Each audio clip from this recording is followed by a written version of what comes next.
And we are good to go. Mute that, mute that. Yeah. Autochess.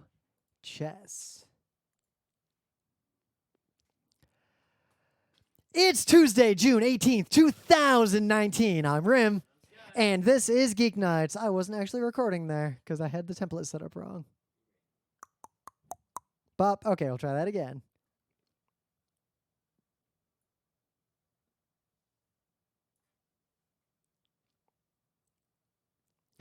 It's Tuesday, June 18th, 2019. I'm Rim, and this is Geek Nights. Tonight, Cadence of Hyrule.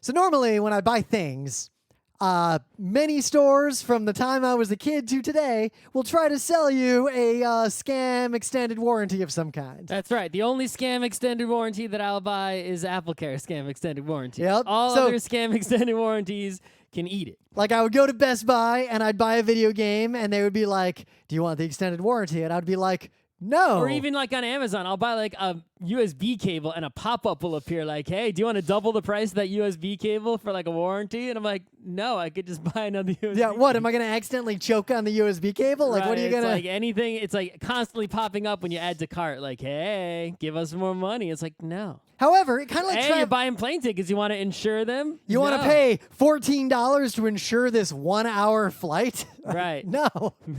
But there is a situation where I will buy those things, and it is usually when I buy a very expensive piece of technology that I carry around and use heavily that I may drop or something. Right, well, I mean, I got the AppleCare for, like, my very expensive iPad that I expect to last a long time. That totally worked out because at one point it broke due to Apple's fault, Yep. and they just gave me a brand new one. Way back And when I bought there's no way I could fix my own iPad. Vote for push your local representatives to get right to repair laws and such. Way back when I bought my first fancy laptop, like the Ultrabook that I spent over $3,000 on, back before Ultrabooks were a thing. This was a long time ago. This was a tiny laptop. That Fujitsu thing. I had one too. Yeah, those are real good. Because we were copying Steve Pomeroy, who had one even before us. Yeah, I love that laptop. I only recently threw it away because it's worthless now, but it still works. Well, it worked. What happened to mine? I forget. I gave it to someone maybe. Well, I threw it away. I put it in one of those e-recycle things Yeah. after wiping that spinning disk hard drive. That thing had a Core 2 Duo in it, I think. Thank you, Derek. Yeah. So I got it on that, and then one time, like, the hinge broke because it was a little flimsy, and just no questions asked, replaced it. The, like, $30 I spent on that insurance was worth it. But when I bought my 4K, like, camera, the one I was going to use for Geek Nights for everything that I started videoing panels with, I bought that Amazon, like, hey, 3 years, replace this thing, no questions asked, even if you are negligent. It cost me like $70 for that. And it would cover, so I figure if I'm spending more than $3,000 on a camera that I'm going to carry around and use a lot, and they will, no questions asked, fix it if I just like drop it in the river in San Antonio. I feel like that's worth it. And it did break in a way that was weird. And I think I talked that Rim did on purpose. Why would I do it on purpose? I love that camera. I can see like a comic where like Rim's camera, his DS, his bike wheel, all this stuff is like sitting around like, like wanting to, trying to haunt the prosecutor. I just want to go back to a day. You always accuse me of breaking things, but this is a story from before we were really even doing Geek Nights. Scott had an iPod Mini. I was demonstrating its durability. And Scott would always, because I already had an iPod Nano at the time. I had a non-iPod MP3 player that broke, and Scott accused me of breaking it. And he also accused me of buying something fragile. And he constantly brings up how his iPad Mini is invincible. The iPod Mini was invincible. iPod Mini. So to demonstrate this at one point, he tosses it on the carpeted floor and taps it with his foot, and the screen just goes and shatters. Like, comically shatters. It was a comic event indeed. Like, as much as I want to make fun of you for Do I breaking still have it it on somewhere, purpose, maybe in a drawer, in your junk drawer. I don't know. But it was like the fact that I had seen Scott like drop this thing in I already ridiculous had an fashion. iPod Nano at the time, so Yeah. you know. Like it had survived ridiculous situations, and then it shattered when lightly tapped with a toe in a sock on carpet. So, but yeah, basically the camera broke in a weird way, and I had this like insurance, so I went to their website and I was like, "Yo, my many $1,000 camera broke. You said you would fix it, no questions asked," and I was 50-50 on whether or not this insurance I bought by clicking on something on Amazon would work or not. Like, I was pretty much waiting to just either go to Amazon and be like, yo, replace it, this insurance was fake, or just sue them in small claims court and get the money back. They were super responsive. Their website is like garbage tier, but like it's got clear stock images on it. Like pretty sure I know the enterprise software this company bought to drive this customer service portal. Pretty sure most people who buy this kind of insurance never actually try to make a claim with it. So I made the claim, and took them a while, but and they weren't that responsive. So today I was like, you know what? I actually want this camera back. Like I need it for PAX. PAX is a few months away, so I figure I should escalate and figure out if I have to go to small claims court or not. And I called them on the phone today, and I was like, look, you guys haven't done shit. Where's my camera? And they were super apologetic, and they instantly figured out the problem. And the problem was their service center is incapable of fixing this because the labor cost of taking the lens assembly apart to replace the part that was broken was more than the cost of just buying the entire lens assembly brand new. And they didn't seem to want to deal with it. So I was like, so what are you going to do? And they were like, we are going to mail you a check for what you paid for the camera. You will get it this week. All right. So sure. Then I go look on Amazon. The camera I bought that I paid a lot of money for, I am getting a check for the amount of money I paid. I can now buy that camera. I have money left over. I can buy that camera for like $800 less than what I paid. You can buy a GH5 though, which I have, Which doesn't have a lens. You can just put any Micro Four Thirds lenses on it. Or I do any not other have lenses. any good video lenses. You can just get them. They're very For how much money? Which one do you want? There's a wide selection. You can, I would you not can get even, one as good as on this camcorder, and then I'd also have to buy an XLR adapter, which also ain't cheap. So I'm going to buy the exact same camera because the camera's all actually... those things together would still be less than that giant camcorder. That giant camcorder is like $2,600 on Amazon. And it'd probably be a better camera too. Not for video. Much larger sensor. What are you talking about? It's like capable of making like actual films for like the theater. Yeah, that's not what I need. I need things like XLR and all the like run and gun, like ease of use capabilities. You know, if you look at people outside who are running and gunning people making films, no one's using camcorders. Yeah, you know who's using camcorders? Journalists mostly. Uh-huh. So basically, even better, the check I'm getting is for what I paid, but I got a 5% discount because I used an Amazon card to buy it on Amazon. And now I'm going to buy it again. I'm going to get the 5% discount again. And all I mailed back to them was the camera. Meaning I'm going to get the brand new camera again with the multi-$100 extremely fancy battery that lasts forever. So now I'm going to have 2 of those batteries, 2 of the chargers, 2 of everything, plus the camera, and I'll have made a profit. So that worked out. Rim keeps breaking his stuff on purpose because it keeps being rewarded for doing so. I would rather this camera not have broken because there were multiple instances where I would have used it, but they weren't like critical instances where I needed the camera. All right, Like, anyway, let's talk about a whole bunch of gaming news. So, gaming news. a lot of gaming news. Gaming news number 1: Autochess has exploded. Here is the As predicted, go back to GeekNights. It's on record. We predicted Scott, you wouldn't even know Autochess was a thing even now if it wasn't for me. this. Autochess isn't even that fun. I'm already kind of done with it. Anyway, so here's the current state of Autochess. The original mod is still around, still being worked on, but it's sort of like, well, who knows how long it's going to live. People are sort of fleeing it, even though it might still be the best game-wise, even though the UI is obviously still poopy, right? I would normally say it's going to be like the PUBG, but it's not. Like PUBG was already pretty polished by the time they were competitors. The Chinese company that made the mod, like Drodo or whatever the hell their name is, they made a different Autochess, which is basically great UI, all new graphics, not Dota licensed, but basically the same characters, right? It's on mobile, it's on your tablet. They're gonna put it on PC, but only in the Epic Store. Yeah. I've avoided the Epic Store so far. Right. But you have to play this game, you need to either make a Dragon Nest account, which is like at a Chinese website. Yeah, I looked at that website. Or link to Facebook. I don't have a Facebook account. Right. So it's a little, right. So that's that game, right? People are into that one. It's probably the most advanced auto chess right now. Yep. Then Valve made one based on Dota called Dota Underlords. If you want to play Dota Underlords, you can either A, pay $10 for a Dota Battle Pass, which I did because I figured what the hell, or people who have the Dota Underlords Battle Pass are getting today. They actually got codes to share with their friends. I'll share that with Rim, I guess. Yeah. You can play Dota Underlords. It's super beta. It's a little bit different from the regular auto chess. Which is fine. It's faster. It has a better UI. No. It's got some issues, though, in other departments, right? So that's Dota Underlords. It's progressing rather quickly. It's made by Valve. It's the real deal. Then the LoL... Look at Valve making a game. Then the LoL company, Riot, has made one called Teamfight Tactics, which is part of LoL. It's using LoL characters. League of Legends, by the way. You know, to this day, if I look at a random character, I will know that is clearly from a MOBA, but I don't know which MOBA they're from. It is, to play this game, you need to have a League of Legends account with something called Honor Level 3, which I've been told takes a long time to get. Show me your honor. Right.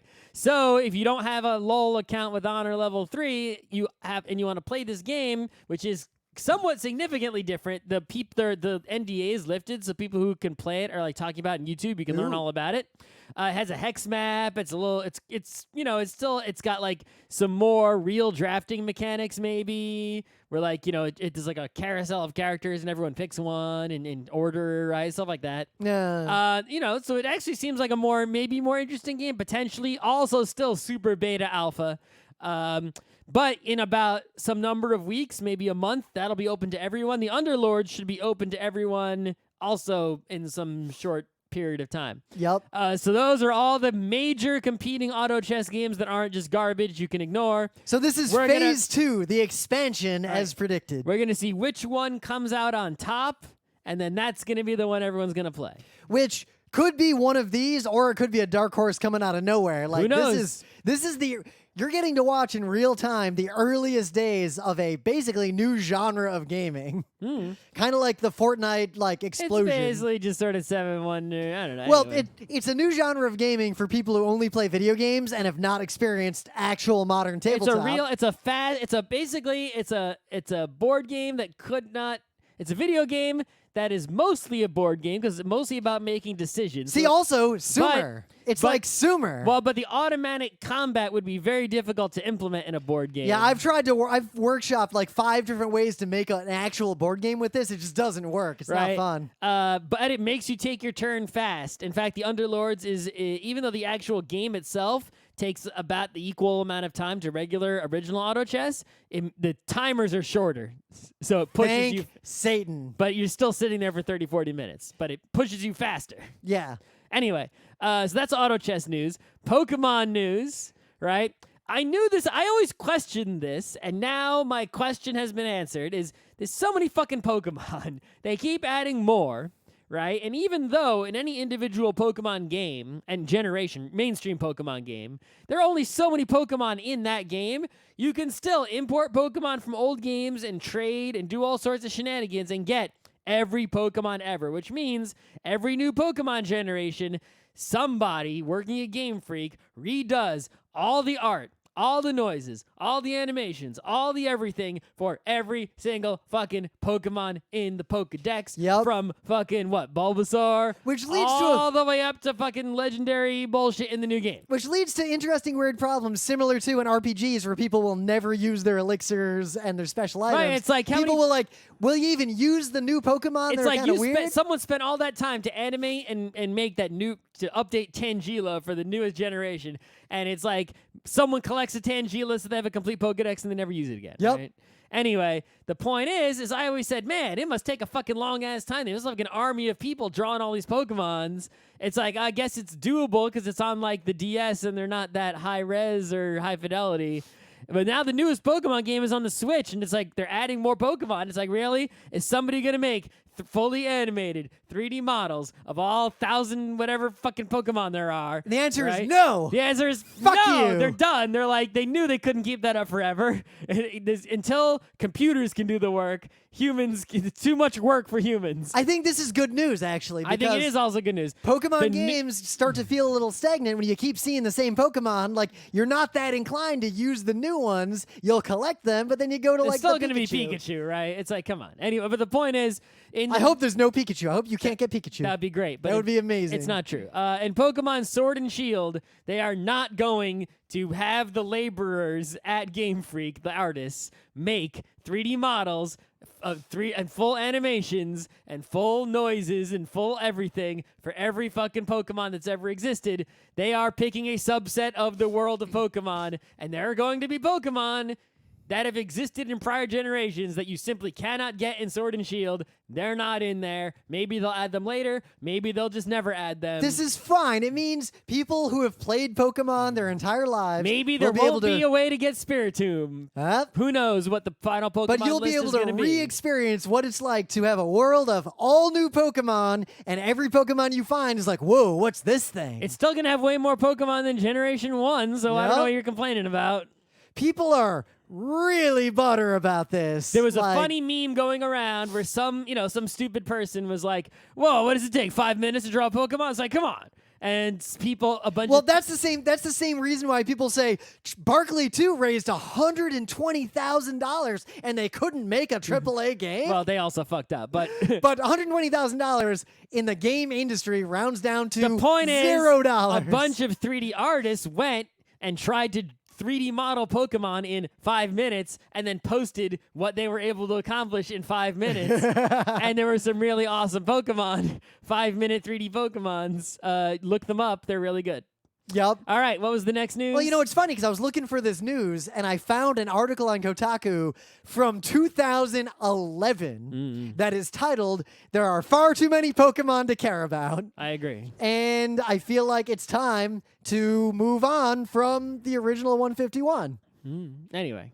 So in some other news, this is very not gaming news at tangentially all. Gaming related. It's not gaming news at all. I can make it gaming related. Anyway, so the point is, there's a story going around about the recent Supreme Court decision, which reaffirmed what we all knew, but it's good to have it reaffirmed. Yep. That there is no right of free speech in sort of a private context, right? If I have a private club, I can say, in this club, no one may say any word beginning with the letter C. Yep. Or like, if I own a company and you wear a green shirt to work, I can fire you for it, right? As long as it's not in a protected Right, class of very specific things. Exactly. The Congress, the First Amendment says Congress shall make no law. If the government isn't doing the censorship, if, here on the GeekNights podcast, I can censor any guests who come on. Or like the GeekNights forum. If you say fascist stuff, you're immediately banned. Exactly. We pay for that forum. It belongs to us. We are the rulers there. There is no freedom of speech there. That was reaffirmed in this decision, and that is correct.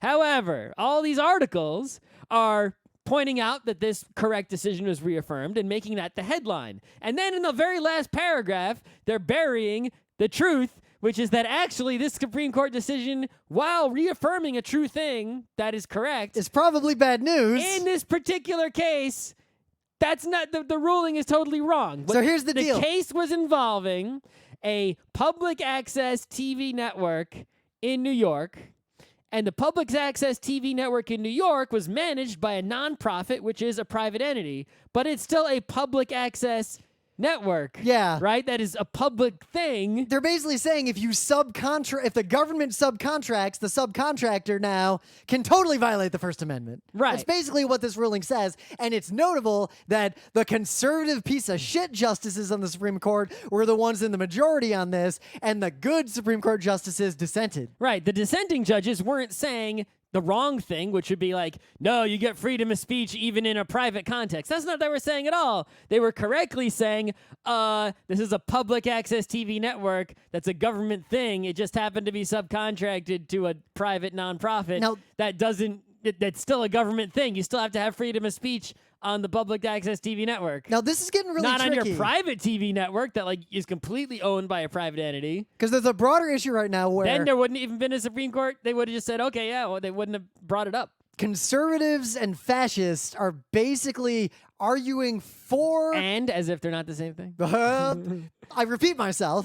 They're generally arguing that free speech must be protected on private social media networks, but they're doing this because conservative talking points tend to get people banned because they're racist. Well, I mean, it's everyone knows. There's no point of even discussing. It's just so obvious. Everyone knows that there are people of principle. Yep. And then there are people who just bring up whatever principle, you know, helps their side win in whatever the argument is. They'll be like, you know, playing a hockey game. Yep. And they'll say, oh, the tripping rule says this. You go in the box. And then they'll trip someone and then say, no, that's not tripping, even if it's identical. Just Well, it's they're kinda just like- always arguing for the other team to go in the box and them not to. There's no principle involved. So they're not in good faith. You just ignore whatever they say. Well, like case in point, in the last week's episode on breaking up tech companies, people like us want to break up big tech companies because they are a danger to society. But at the same time, conservatives also want to break up big tech companies because they fear the power of big tech companies who tend to side with not necessarily leftist, but at least more liberal or progressive policies because that's what they're employing. So it gets into a weird situation where two people want the same thing Anyway, for opposite reasons. my point here is my beef is with every single news article I've seen about this story getting it wrong, Yeah. right? And it's So I notable. want everyone to now hear the correct way the story should be read. It's notable that Scott, who never wants to talk about politics anyway, This isn't about politics. This is about the Supreme Court. the Supreme Court is pure politics. We talk about Supreme Court decisions on GeekNights all the time. The Supreme In fact, Court- that is the thing we talk about government-wise. Dude, go back most to frequently. 2006 Geek Nights, and it's Scott being really mad about Rumsfeld. All we talk about is And I think we were just talking about how he's a nut job who has conspiracy nut style PowerPoints. Oh, you brought him up a lot. So if you are a subscriber to the Geek Nights Patreon, you can actually listen to all of the beta episodes of Geek Nights with commentary. And The point is, Supreme Scott Court talks about politics a lot Geek in Nights, early Geek Nights. Geek Nights will always talk about Supreme Court decisions. Yeah. That But is our- I'm just pointing out that the Supreme Court is 100% a partisan political entity. It is not special anymore. And currently it's compromised. I think the most recent two appointees of the Supreme Court should be removed from office. And I think the Democrats should stack the court in All right, 2020. Go remove them. But I don't have that power. You do. No, I do not. You do. How do I have that power? You do. Do I? Wink, wink. What, by voting in what, New York? No. In a district that goes like There 98% is only Democrat? there are only two ways to remove a Supreme Court justice from office. Don't go down that path. I'm just saying. The You correct way- have that power. The correct way to remove Supreme Court justices from office is to mitigate their power by doing what FDR threatened to do, and I want to bring back. Let's just put like 20 more people on the Supreme Court once the Democrats have control of Congress again. They can't stop us. Uh-huh. But anyway, keep an eye on this sort of thing because generally the people who are freaking out the most about free speech, especially in the context of video games, are people who want to say the N-word and the F-word and the R-word in video game platforms and don't want their quote-unquote free speech rights to be impinged upon by private entities who don't want them to say the N-word in video game platforms. In one last piece of news that is really good news, Bloodstained Ritual of the Night. I kickstarted this thing. It feels like an infinite time ago. I kickstarted this as well. If you're not familiar, Iga, the creator of the real Castlevania Symphony of the Night, the Igavania master, decided to make his own game. He left, the house that Simon Belmont built. Yep. He went on his own with a Kickstarter a few years back. I kickstarted it, and they Yep, not released, technically Castlevania. It's Byman Selmont yeah, fighting Alucard. right. They released a game called Ritual of the Moon something that was like an NES style tiny game. But I got that because I was on the Kickstarter. But now, finally, after long last, the actual Bloodstained Ritual of the Night. I got an email with a code on Steam today. I did not, because I chose the Switch version, which I is regret coming not out choosing next, the Switch version. The Switch version is coming out next week. I'll trade you. I'll give you my Switch code if you give me your Steam code. Yeah, but I didn't know about the 30 FPS thing, and now that I know that, I kind of don't want to switch. Apparently, people are saying that the Switch version is 30 FPS locked in. Maybe I can just pay money for the Steam version when I get home. Both. I bought Wargroove on Steam to stream it and on the Switch because I prefer playing games like that on the Switch. Well, maybe I rebought Slay the Spire on the Switch just because I'm just gonna wait a week and get the Switch version I already played for and just deal with it. Here's the reality, I Scott. have enough games to play for the next week. I don't need 30 to buy. FPS does not matter to people like you and me for a game like this. It That's matters right. to one class of people, That's speedrunners. That's right. That is something we are not and never will be. But anyway, so the game is out now, except on Switch. Pretty hype about It'll it. be out on Switch next week. I've been waiting for this for a while. It's good to see. It's supposedly, on paper, a game much like Castlevania the Symphony of the Night, only much larger, with a lot of extra things. They're giving you a ton of free DLCs. Yeah. You can customize your character. I mean, Wikipedia even says genre, Metroidvania. That's right. This game is supposedly lit. People are playing it right now. I can go watch on Twitch. I'll see. We're going to find out how good it is. Yep, because like I say often on GeekNights, there are a few things that I want unique experiences, and then I want to walk away from those experiences. But then there are some things where I just want that same thing forever. Like, I didn't get enough. Like a good cookie. I ate it. I'll just keep eating. If there's a good sugar cookie, I'll just keep eating sugar cookies. Right. There's a I limit. want more. There's a limit at point at which I'm sick of cookie, but it's like one delicious cookie. It's like you got to make that same delicious cookie you made last time. I gotta have some more of that pie, Tree Trunks. Yep. It's like I finish all the Metroidvanias that were good, and my brain just said, yo, you need some more of that. I watched all the Ghost in the Shell standalone complexes there are, and my brain just said, yo, you need some more of that. Right. It's like you don't need to make 10 of them. At some point, it's like, all right. Just make one more. Right. Just one more. So Just here give me we go. one more. We got our one more Igavania. Yep. If this does well, We'll see if it's actually any good. It could be garbage. If it's actually really good, Who knows? this bodes well for the future of me getting even more good Metroidvanias. Yeah, we'll see. But now it's time for Things of the Day. So what do you got? So, you could imagine if you were in the Navy, perhaps the Royal Navy, right, or the U.S. Navy. Yeah. One thing that you have to train for in the Navy is, what if you're on a fucking boat that's sinking? What Damage control. It's weird because I know a lot about like naval aviation and naval damage control in the context of World War II, but only from like this high level of like the differences in like how Japan approached it versus the United But States. anyway, the versus point Britain. is that is the thing you have to be prepared and trained in if you are going to be in a Navy as a sailor, right? What to do if the boat is sinking, Yep. when there's holes in the boat, water's coming in, what do you do about it? That is like one of your jobs, is to deal with that situation. But on a high and level, you I obviously knew. are going to need training for that situation. It's not something you can wait to learn, and even if you learn it on paper, you can't wait to, get real world experience doing it. When it actually happens and your boat got torpedoed. You also can't go out in a real fucking boat, torpedo it, and then because that would be dangerous and stupid and a waste of a boat and a torpedo. Yep.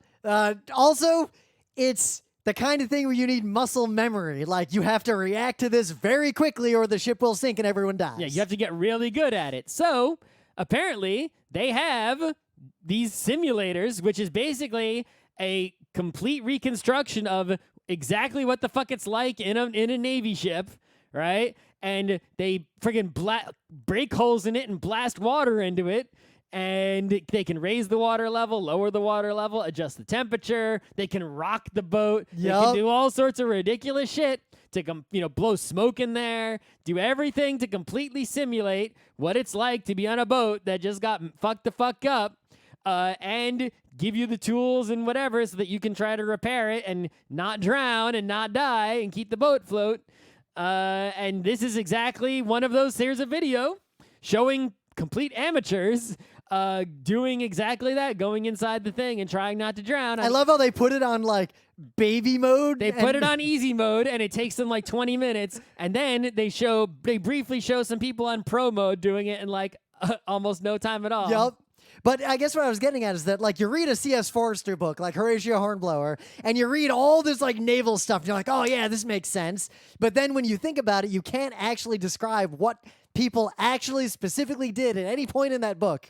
So when you think about how do they stop a ship from sinking when a hole got blown in the side, the fuck do they actually do Apparently, in this video? you take wedges of wood and hammer them into the hole, and they fill the hole up enough to stop the water. And then I guess you come back later and put in a real fix. Like, it's very low that tech. probably involves welding, I imagine. But the fact that it's very low tech, because that is still the most effective way to do this kind of You're thing. in a fucking hurry. There's a hole in you, right? It's like, yeah, you gotta imagine if you shove a bunch of wood and you hammer it into a hole, it's gonna fill it and it's gonna block the water. Yeah, As long you as it's just gotta wedged in- block it enough so the ship doesn't sink, so you can finish the battle and then go deal with it later. Drain out the water. Right? Yeah. Not die. Keep the boat afloat. This would be an amazing thing to do. Like, I would love to go into the simulator. Well, go start a water park and make one of these as an attraction at the water park. Oh yeah, I mean, kids. I'm sure you this is cheap. You can buy one of these, right? You can afford it. I mean, Tom Scott got his friends to go and do it, but I'm sure we don't have as much clout as him. He's got Yes, I 1.6 don't know million I subscribers don't know on who this YouTube. Tom Scott person is. Apparently some British I like a UK lot of his YouTube videos. person. Okay. I never heard of him before. If you watch He's got a lot good of, last name. if you watch a lot of videos that are like, hey, here's how this thing works, you'll start to see Tom Scott videos popping up a lot All right. in a general sense. He doesn't seem to be a YouTube shouty man, at least not from this video. He seems so- pretty chill. Okay. So this is just a really cute comic that a Twitter person did a long time ago back in 2012. It's short. It's like 2 tweets worth of, it's basically a really short indie zine. And it's just about Sonic and Tails getting rings. And it's just like, it's the kind of thing that an old I Mocha feel like comic- I might have seen this at a Mocha. You might have. It's just, this is exactly the kind of thing that if I saw it at a Mocha, I'd be really excited about and have a lot of good things to say. It's just short, to the point. It captures some of these, like, very specific feels from playing old Sonic games in a really earnest, heartfelt, and succinct way. I thought you hate old Sonic. I like old Sonic games to a point. There are 2.5 good Sonic games that were ever made. That's what I'm going to say. And I really like this comic. It's really cute, and I think you should like it, and you should follow this person on Twitter. In the meta moment, the Geek Nights Book Club look was The Pages of Pain. This Thursday, we're going to talk about this book. Finally. It's, I hope you read it. We're going to assume you read it. It might have been too painful. Maybe the people who read it are not listening because they're dead. There is no... Or in pain. I saw a handful of people liked my tweet about King of the Hill describing this book, so I assume those people read this book. Maybe they read it just because they're D&D nerds. They didn't Maybe. read it because it was book club. I feel like most people who read this book read it in the 90s because they were D&D nerds. Not me. But I got a lot to say about this, and there is no world where I will explain to you the plot of this book. We are just going to react to it, assuming you read the same painful pages we read. We've all experienced the same pain. Yep. We can now share our pain together on Thursday. Foot for a leg. Here we go. Hand Literally. For a foot. Hand for a foot. Yeah, hand for a foot, and I'm not sure like how far up the ankle that went. Foot Like, for a leg? That's not a thing. No, It's there- hand for a foot. no, you remember? Yeah, there was the I forget the quote where there was the guy that Dr. Nick fucked up real bad in The Simpsons. He did a rhyme, and I forget the rhyme. Anyway. It's not on the level of Steed's Z-Ray-I. Seed and Feed. But otherwise, we don't have any cons till PAX. We're just hanging out. We're going to judge some anime coming up soon. Yep. That's all we got. We're just hanging out, making content. Well, probably whenever it's going to be rainy for like the next 2 weeks, so we might start streaming some games. Because what else are we going to do? Can't go biking. Nope. We can go biking this weekend. It'll be during Saturday and Sunday. It's going to be not raining. Oh, my bike will be back from the shop by then. Let's bike far. Maybe I will. Okay. People are saying I got to look into. There's a bunch of parkways get closed in the Bronx and north of the Bronx on particular Sundays, apparently, or something. I'll show you how to go to the good path. Well, I know one good way is the way I didn't know before is instead of going to Randall's Island and then going over the RFK into the Bronx, you go off of Randall's Island a different way and it goes under. It doesn't go over the RFK, but it goes to the Bronx in like a secret way and connects to a bike path. Yeah, that's where I go all the time. Yeah, past the New York Post. The Bronx Connector. Yeah, yes. the Bronx Connector. That's the best how, path. if we go where I want to take you, that's where we're going to go. I run over there actually kind of often. All right. That's part of my half marathon route. you should follow me on Saturday or Sunday. We'll go I'll take you to a good place. So, Cadence of Hyrule. The backstory is there's a game on PC. Oh, no, there's more backstory than that. We were at a PAX years ago, and we saw this game in an indie booth or some shit, and I said, what the hell is that? And it was someone was on a DDR pad. Someone was on a DDR pad, and I was Playing like, so that got my attention right away. And they were playing a roguelike rhythm game. And I said, holy fuck, I took the card, I took a photo, I was all over that jam. Holy shit, I was all over that. And then the game finally came out, and when it finally came out, I was into it for like a week, and then I didn't stick with it, but Rim stuck with it and is maybe... Are you the top rhythm dancer on Earth, maybe? No, I'm real good at this game. The top necro dancer? But I'm probably in like the top several hundred because I've seen some AGDQs. Holy fuck. Yeah, I am not like that. I've beaten the game. So there are people who have truly become necro master dancers. I have beaten the game all the way to the end with I have not even done that. With every character except one. Fuck that character. What character is it? The one that dies in one hit. Oh. No. I would not be able to beat the game with that character. Basically, either. imagine like the final form of this game is beat it. You can't like pick up a lot of things. If you ever miss a beat, you die instantly. If you ever get hit, you die instantly. Yeah, fuck that. I've seen speedruns of people beating the game with that character. Whoa. But I'll link to our review of this game from 2014 because the important parts of Necrodancer. 5 years ago, it actually came out. What PAX did we fucking see it at? Oh my god, time is moving. 6-7 years ago at a PAX. Oh my god. Yeah, back then, you know what panel we did? How to win every game. Wow. The precursor to the much better play dirty to win panel. So at a recent Nintendo thing, they showed this game and we're like, holy fuck! The people who made Necrodancer made an officially licensed Nintendo Switch exclusive game called The Legend of Zelda: Cadence of Hyrule. It is just Crypt of the Necrodancer with a Zelda theme on it. The last time this happened were the Philips CDI games. And, well, I mean, that came out for a different platform. Yeah. This was made with, like, Nintendo's supervision, right? Nintendo asked for this to be made. Yeah, but they asked for this to be made, but it's basically just Necrodancer with a Hyrule theme. And it just came out for the Nintendo Switch, 2 days ago? Yeah. 1 day ago? I have already played it a bunch. I beat one of the dungeons. Right. I really like it. I played it a whole bunch yesterday and today. Yep.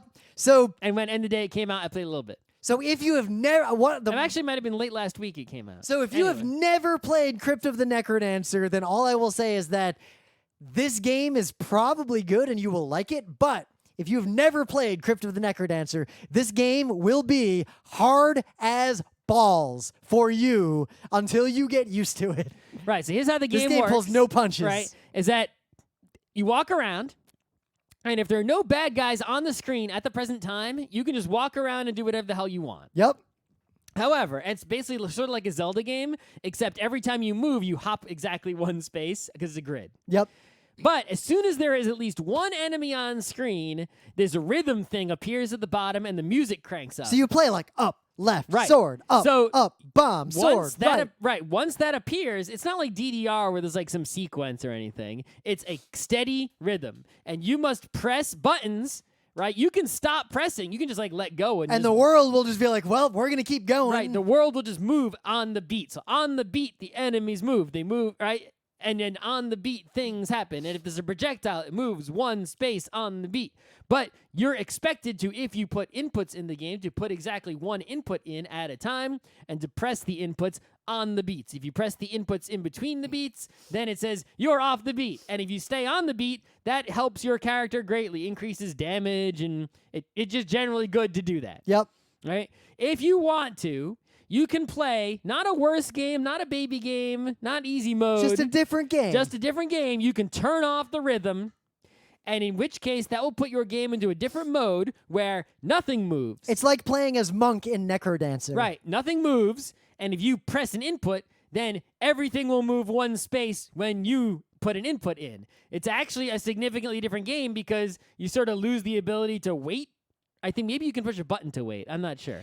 You can only push a button to wait if you have an item to use that'll waste a beat, like the drum. Like the the drum. drum is so important because you can just drum, drum, drum, and stand there and wait for something to happen. Right. Anyway, but yeah, it's a different game, right? But the enemies have the same behaviors and everything. So it's a roguelike game. The map, I think, is procedurally generated, but then it just stays that way because the map we were just playing co-op just now. That map was different from the map in my game.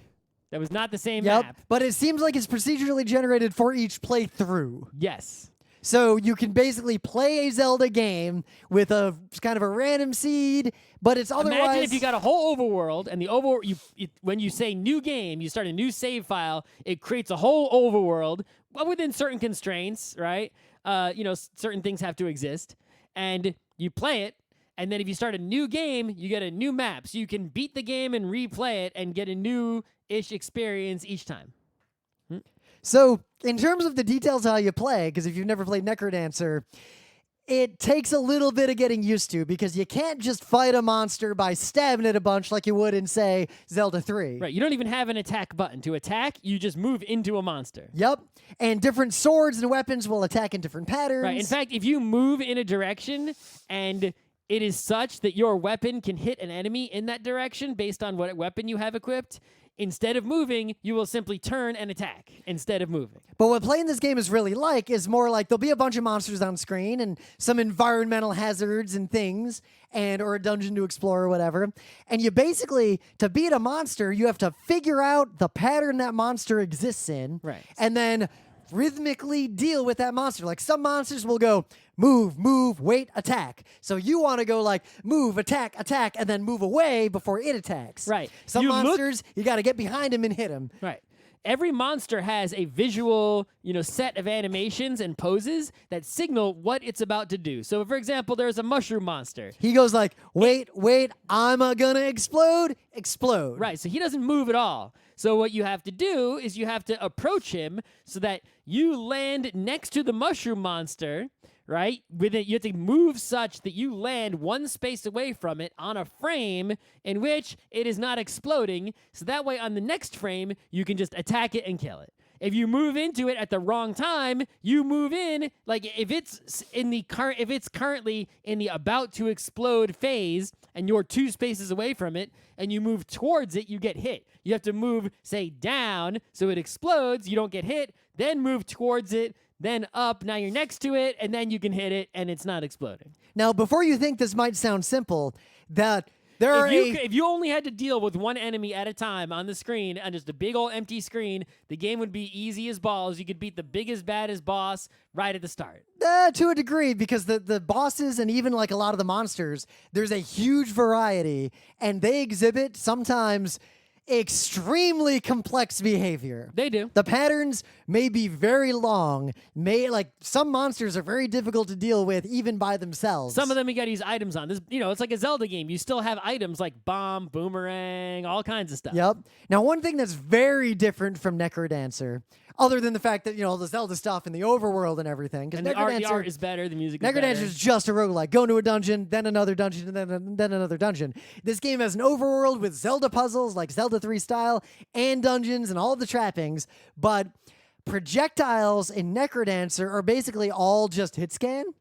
In this game, projectiles have a variety of complex behavior, which is something I am not used to or prepared for. You got to get the boomerang. It is like essential. It makes the boomerang is so good. It makes everything so much easier The once you get the bow boomerang. is really good too, but it takes some getting used to. And you got to get arrows. Yeah. There are consumable items. So there are weapons you can get. The weapons are just constantly used weapons, but some weapons are glass weapons, which are super strong, but they eventually break and wear out. Yeah, it's got all the tropes of Necrodancer. There'll be shops, you can buy items wear out and eventually disappear. There are consumable weapons like shovels, torches, things like that, which you constantly use. They wear out, you got to get more. But then you get permanent things like the down stab or the hook shot. Yeah. Right? There are bombs, which are consumable as you use them. Right? There's such a wide variety of just stuff, just like, I don't know, a fucking Zelda game or a roguelike. Yep. Now, the thing that really stands out, because the game's good, it is very hard. Do not go into this thinking it'll be easy. If you do not like very difficult games, you will get sick of this after an hour. Right. Another thing is that this game, you just can sort of go it's like there's no, look, it's not really that it's hard as much. It is hard. But it's like Zelda 1. You can go to really dangerous places right away if you're not dumb. Super hard. It's just the learning curve on it is busted. There's a tutorial that is literally like less than a minute long that has you fight like the most basic bad guys one-on-one, and then they throw you in the fire. Go, go, go. You're on, next thing you know, you're on a screen with like, there's simple bad guys, but there's like 8 of them, and they're all mixed up together. So even though you could deal with any one of them individually, no problem, there are 8 coming at you all together. There's all kinds of other crazy shit on the screen. Each screen is like a big mess of stuff you got to deal with, right? It gives me a lot of the feels I had when I first played Zelda 1 as a kid, because I wasn't good at video games yet. So like, I'd go into a screen when suddenly I see all these moblins. I've never seen a moblin before. I was fighting Octoroks. I'm like, oh shit, and they feel real dangerous. This game gives me that feel all over again. So the other thing is that, you start out on these screens where everything's grass themed, right? And it's like, I started walking around in like these rock themed areas on my game, and I was dying like crazy. That's a dangerous place. It's like, you can just go wherever the hell you want in this. There's no limitation. I suggest if you're not the best at this, stick to the You can stick to the grass and take care of some dungeons. Right, the map shows you what's up. You can easily not go to screens that aren't grass. Go to all the grass screens you can, and then maybe once you're getting good at the game and you're done with the grass screens, go to the desert screens. And just like Zelda 3, if you're stuck, go to the fortune teller, and they'll basically tell you where the next puzzle is. I went to the fortune teller, and the fortune teller said, hey, go to the windmill, and that was great. And then I went back to the fortune teller. They said, hey, go to like Mount Doom, and I'm like, what the fuck? I went to Mount Doom, and I got into that dungeon. That was good or, times. Whatever. I was like, Death Mountain? Death Mountain, not Mount Doom. Mount Doom. You throw the ring into Ganon's mouth. Yup. But the thing that really stands out about this game to me is that it feels very much like a Necrodancer game and like a Zelda game. And they do this both by the gameplay itself, but also just the theming is spot on. The music is fantastic. It's somehow they've managed to combine the aesthetic of Link to the Past and also the soon-to-be remade Link's Awakening. Yep. Right? But coupled with the music, which were made one after the other anyway. But the music is like remixes of classic Zelda music with the great music from the Necrodancer game. And they merge really well. It still has the same as like the shopkeeper from Necrodancer who sings. But also you go to like the Gyarados or the Bombchu bowling. Yeah, but then there's Octoroks and there's all kinds of like they're such a perfect merger of the two in every way. I would never have expected them to merge so well. The soundtrack is worth having and listening to by itself, even if you never played this game. Yeah, well, I mean, Necrodancer soundtrack as well. It's a rhythm game. Music is core. Yeah. Right? Don't make a rhythm game with bad music. So if you have a Nintendo Switch, I rate this as must-have. Absolutely. This is a Switch game. Buy it, play it. Is it a reason to buy a Nintendo Switch? No. But if you have a Nintendo Switch, perhaps because you bought Breath of the Wild, you should also be having this. Yep. Now, if you have played Necrodancer, it'll be way easier because, at least in the early part of the game, you will see a lot of monsters, and they will map to a monster that exists in Necrodancer that you already know how to deal with. I think if you have played Necrodancer and enjoyed it, you got to get this because it's more and more Necrodancer. I mean, come on. But if this is your first exposure and you're all into this, I don't necessarily think you have to go back to play Necrodancer unless you're super into it. If you're super into it, you can know, there's more for me out there. You know what it's like? But if this is your first show, just stay with this. You don't have to go back and play the original. Not necessary. If you've never played an Advance Wars, just get War Groove on the Switch. Yeah, you don't need to go back and play old Advance Wars on the GBA. Unless you play War Groove and then you turn into someone like me, and then you just go deeper and deeper and deeper. Same deal. Right. This has so much replay value, especially with the procedurally generated map. You can just start over, and you can also we can't fail to mention the most important thing. This has, we played it before the show, a very excellent co-op mode. It's real fun. Now, when you first start playing, I brought my Switch because I thought we were going to need 2 Switches. No. To play the co-op mode, it's 2 people, 2P, 1S.